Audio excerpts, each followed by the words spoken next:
Hi guys, and welcome back. And I'm really excited to be bringing this to you all today. It is literally the conclusion of a story that I first became aware of over 45 years ago. And the little vignette that I will be showing you on the weekend is basically my way of honouring that story. And technically, as far as I know, I might be the very first person to bring this forgotten piece of history to the surface, something that happened over 105 years ago. So both the story and of course the vignette relate to the Battle of Beersheba, which for Australians is a reasonably well-known battle, perhaps not as well-known to the rest of the world. It took place in October 1917 when the British Empire's Egyptian Expeditionary Force attacked the garrison at Beersheba, which was largely garrisoned by the Turkish, or I think possibly still called the Ottoman troops at that stage.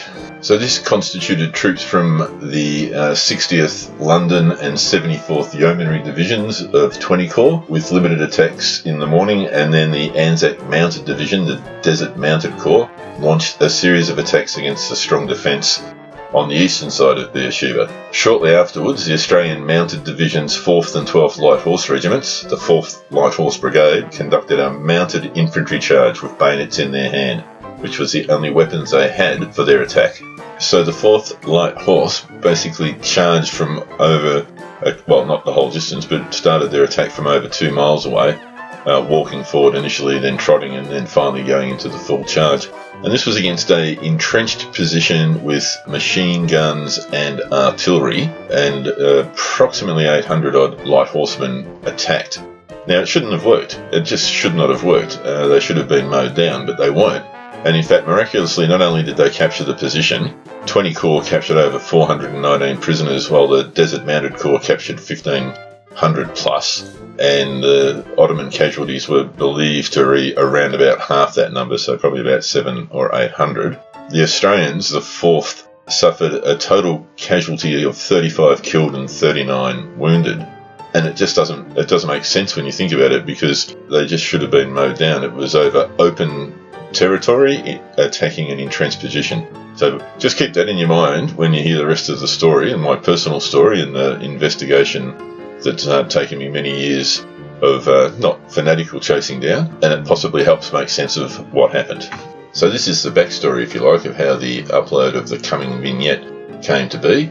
It's exciting for me as I feel like I've been able to uncover a piece of Australian military history and turn that into a tribute all in the one go.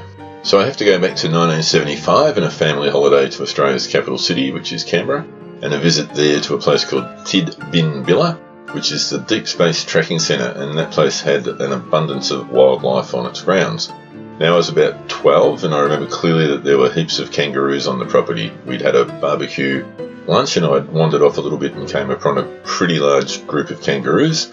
Now this place was sort of a wildlife park, but not as they are in today's world. And the kangaroos were largely wild and not necessarily used to human contact. Anyway, I didn't know that, so I walked up to one of the smaller ones and tried to pat it. And at that point, a huge, big red kangaroo loped over, coming directly at me. And as he got to within spitting distance, he reared up on his hindquarters and basically towered over me. Now, at the age of 12, I wasn't particularly tall. I'm 6'4" now, and I reckon I reached that height when I was about 15. But I remember that at that stage I was about as tall as Mum, and I think that would have been about 5'2", so that thing stood at least 2 foot taller than me at the very least. Now the next thing I hear is my grandfather shouting at the roo to get away, and him running across the grass at about 100 miles an hour. No mean feat for a man about 78 years old. Piss off, I remember it vividly. He was shouting at the roo, who took a slightly disdained look at him, and then turned on its heels and loped off in a very unconcerned manner by his arrival. So this is where the story really begins. I asked him what was wrong, and all he said was, "Keep away from those big red bastards, they're bloody dangerous." I didn't think to question him in any way, and when we went back with the family, Mum reinforced the fact that Big Red had regularly killed cattle dogs on her father's farm when she grew up as a girl. Later that night, after all the adults had had a few drinks over dinner, I asked him again why he was so worried about the kangaroo. He basically fobbed me off and spoke in generalities about them being vicious. But as I was walking away, I heard him clearly say under his breath, "Those bastards killed Kingy." Now we have to skip forward 20 years, and my grandfather's deep into his 90s and was in need of a lot of attention. So I would have seen him at least weekly, and during these regular visits he started to open up about his past life, and sometimes touched on his war service. Anyway, in an attempt to keep a long story as short as possible, he ultimately revealed to me that he'd been part of a special unit called the 1st Australian Royal Kangaroos, a subunit of the Light Horse, who were mounted on extremely large and hostile kangaroos. He called these Giant Reds, as the army had been crossbreeding the largest of the Big Reds for several years to produce roos that were over 8 feet in height and weighed in at about 250 pounds. Now this unit was about company size and was a top secret unit, saw active service at the very least in Egypt, and that's where my grandfather was, but he was wounded and subsequently repatriated home, so he did not end up rejoining his unit, and he didn't know if the unit had served anywhere else after the Egypt campaign. Now, to say I was sceptical is an understatement, but then he pulled something out of his hat that made me a firm believer. He had what was clearly a really old picture, and I'll show that up here now, of what looked like light horsemen mounted on big old kangaroos. He went on to tell me that his mate Sergeant King was tragically killed by one of these Giant Reds in a training exercise when it went berserk and turned on its handler. When he told me that, I was immediately transported back to 1975 and the evening when I heard him muttering, "Those bastards killed Kingy." It was his old mate Wayne that he was talking about. So all I had was this photo and my grandfather's story, but over the years I have tried to do some research to see if there was any information available. Now, kangaroos have famously travelled with the Australian military throughout its history. Here's a few pictures from the First and Second World Wars. These guys were just mascots and by and large just the small greys. I did apply under the Freedom of Information Act for documents related to my grandfather and Sergeant Wayne King, but back in the late 1990s I was told that these records were still under the Official Secret Act seal and would not be opened until 2018. So I went through the process again 2 years ago, and after what seemed an eternity I got a few pages of some heavily redacted, and I'm not sure if it was redacted back then or if that's just happened because of their release. But there is enough there to make me fairly confident that my grandfather's story is in fact true. So here's a copy of Sergeant King's enlistment form, record of service, and a redacted service statement. I'll put them up in a bit of a series. So the first two confirm his existence, and that sort of corroborates my grandfather's story. But the redacted statement of service is really interesting, as what seems to be hand redacted, so I'm guessing it was at the time, has one part scratched out. But if I zoom right in, which I'll do now, probably something they never imagined you could do 100 years ago, you can see the unit's initials. Now I stared at this for hours and then it suddenly dawned me, so I'll put my overlay on this document to what I believe is the correct letters. And it's FARC, F-A-R-K, First Australian Royal Kangaroos. So I'm super excited now. It seems that my grandfather's story was real. I kept staring at that old picture and wondering why this wasn't news in Australia. Why didn't we know about this arm of the service?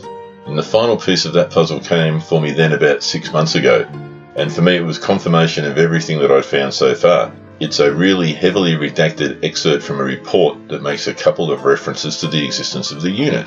And again, it's probably a little bit hard to see, but if we have a look at the first redacted paragraph here, it contains the words first, and then a little bit down the track, kangaroos. And then further on it talks about the provision of livestock, which kangaroos I'm guessing. So for me it feels like that's the final piece of the puzzle. For whatever reason, and I do have a theory about why the use of kangaroos might have been discontinued, and I'll talk about them when I do the final reveal of the actual vignette on the weekend. But can you imagine the effect that the appearance of a company strength mounted on giant red kangaroos would have had on the Turkish defences, especially, and I think, and this is only my theory, I've got no evidence for this, but I think if they had targeted the artillery positions, and they can cover huge ground in very short space of time, and effectively took the artillery out of play, then it may well explain why the charge was so extremely successful with such a small casualty count. So, yeah, look, absolutely fascinating. It is exciting to have uncovered this, and I'm really excited to be sharing it with you guys. And so that's it. Now, today's the 1st of April, and the video being uploaded this weekend will show the build, so it's a vignette rather than a dio. So that'll be to honour the unknown legacy of the 1st Australian Royal Kangaroos and my grandfather, and of course his very dear departed friend Wayne King. I hope you're able to check it out and enjoy the weekend's viewing. So take care, everyone. Thanks for watching, listening, and as you might guess, I'm excited to see what you think about the coming vignette. It's actually a piece of work. I think it's some of the best kit bashing and customizing of figures that I've done so far, so I'll be really keen to see what you think. Take care, everyone, and I'll catch you on the weekend.